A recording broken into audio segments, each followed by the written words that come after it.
Hello friend, जय श्री राम। कैसे हैं आप सभी लोग? आई होप आप सब बहुत ही अच्छे होंगे और आपकी तैयारी बहुत ही अच्छे से चल रही होगी। सो गाइस, जैसा कि आप लोगों ने देखा है कि आरआरबी एनटीपीसी का एग्ज़ाम डेट आउट हो चुका है। 1 जून से लेकर पेपर स्टार्ट हैं, तो हमारे पास टोटल 20 डेज़ बचे हुए हैं।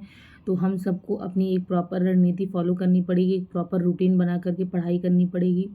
अगर हम ये आरआरबी का और आरआरबी एनटीपीसी का पेपर बहुत ही अच्छे से दे लेते हैं, एक बार अपना सिलेबस जल्दी जल्दी कंप्लीट करके पेपर दे लेते हैं, तो आप देखिएगा आपको यूपीएसआई के लिए बहुत ही अच्छा मोटिवेशन मिलेगा। और सिलेबस करना कैसे है, ख़त्म करना कैसे है, क्योंकि एनटीपीसी में जो है प्रीवियस ईयर क्वेश्चन बहुत ज़्यादा आते हैं। तो रेलवे के जितने भी पेपर हुए हैं, चाहे आरपीएफ एसआई का, चाहे आरपीएफ कांस्टेबल का, और इसके पहले भी जो पेपर हुए हैं, अगर वो पूरा पेपर हम एक बार लगा लेते हैं तो एक हमें अच्छा प्रॉपर आइडिया मिल जाएगा कि किस हिसाब से क्वेश्चन पूछा जाता है। अगर आप एक ही 2 पेपर लगा लेते हैं, उसके बाद अपना एक प्रॉपर मॉक, उसी हिसाब से आप अपना मॉक दीजिए, उसी हिसाब से अपना रूटीन फॉलो करिए। इसमें करंट का पोर्शन ज़्यादा आता है, स्टैटिक जीके का पोर्शन ज़्यादा आता है। हाँ, रेलवे में साइंस से ज़्यादा क्वेश्चन पूछते हैं। तो अगर आपका साइंस बैकग्राउंड है तो बहुत अच्छा है, अगर साइंस बैकग्राउंड नहीं है तो भी आपको साइंस बहुत अच्छे से करके जानी है, क्योंकि बायोलॉजी पोर्शन से लगभग 3 से 4 क्वेश्चन बायोलॉजी के आते हैं, फिर केमिस्ट्री फिजिक्स सारे मिला करके साइंस से ज़्यादा क्वेश्चन पूछे जाते हैं, और स्टैटिक जीके का वेटेज ज़्यादा है। ऊपर से उसके बाद जो है ये हिस्ट्री का, मॉडर्न हिस्ट्री का, आधुनिक भारत का इतिहास, और प्राचीन और मिडवल हिस्ट्री, आधुनिक भारत से ज़्यादा क्वेश्चन पूछे जाते हैं, प्राचीन से कुछ कम है, मिडवल हिस्ट्री से भी क्वेश्चन पूछे गए हैं काफ़ी।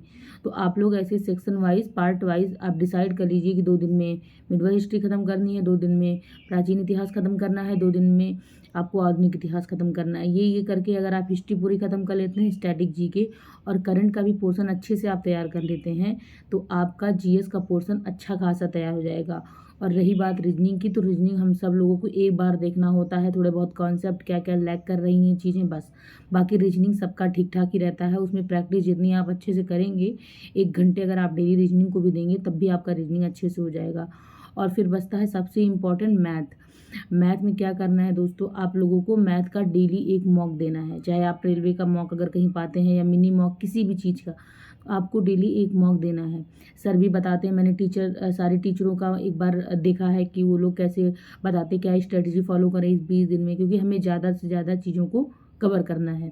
तो मैथ्स का भी आप एक प्रॉपर तरीके से एक चैप्टर उठाइए, उसको ख़त्म करिए और उसके 30 से 40 मॉक लगाइए। और आपको एक दिन में एक चैप्टर रखना ही पड़ेगा, क्योंकि 20 चैप्टर तो हैं ही, पूरा 20 नहीं तो 15-16 चैप्टर तो हैं ही, तो हमें पर डे एक चैप्टर रखना पड़ेगा।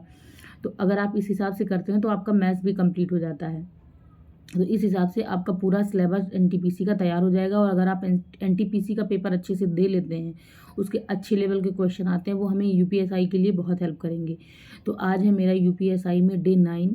तो मैं अपना आपको मेंशन कर दे रही हूँ कि मेरा आज टू डू लिस्ट क्या है। मैंने अपनी टू डू लिस्ट रेडी कर ली है, जिसमें मुझे हिस्ट्री में मैं मध्यकालीन भारत पढ़ रही थी, जिसमें मेरा वो सल्तनत काल ख़त्म हो गया, उसका कला और उसके जितनी सारी चीज़ें थी, स्थापत्य कला वाला उसका कंप्लीट कर लिया। इसके बाद अब आ जाता है बहमनी राज और विजयनगर साम्राज्य, ये आज मेरा ख़त्म हो जाएगा। उसके बाद आगे फिर मैं मुग़ल काल स्टार्ट कर दूँगी। मुग़ल काल मेरा 2 से 3 लेक्चर में ही ख़त्म हो जाएगा। तो मैं एक पार्ट वाइज इसको तो पढ़ ही रही हूँ यूपीएसआई के लिए, और साथ में मैं कंप्लीट पूरा मिडवल हिस्ट्री पूरा कंप्लीट मॉक दूँगी, उसके केवल ऑब्जेक्टिव क्वेश्चन लगाऊंगी। तो आप भी ऐसे कर सकते हैं। यूपीएसआई के लिए आप अलग अपना पर डे के हिसाब से पढ़ते रहिए और कंप्लीट मॉक भी देते रहिए, जो आपको काम आएगा आपके एनटीपीसी के लिए। फिर उसके बाद आता है कि मेरा बीएनएस चल ही रहा है, मूल विधि। बीएनएस को मैं अभी थोड़ा कम कम पढ़ रही हूँ, क्योंकि मुझे एनटीपीसी पे ज़्यादा फोकस करना है। तो इसी हिसाब से आप भी कर सकते हैं। और आपको अगर कोई चीज़ पूछनी हो तो आप कमेंट कर सकते हैं, और अच्छे से अपना डे वाइज रूटीन बना के ज़्यादा से ज़्यादा चीज़ों को पढ़ सकते हैं। अगर आपको वीडियो पसंद आती है तो लाइक शेयर सब्सक्राइब जरूर करें। मैंने अपनी टू डू लिस्ट मेंशन कर दी है, आप भी देख सकते हैं और इस हिसाब से अपनी तैयारी कर सकते हैं। अपना ध्यान रखिएगा। Till then bye.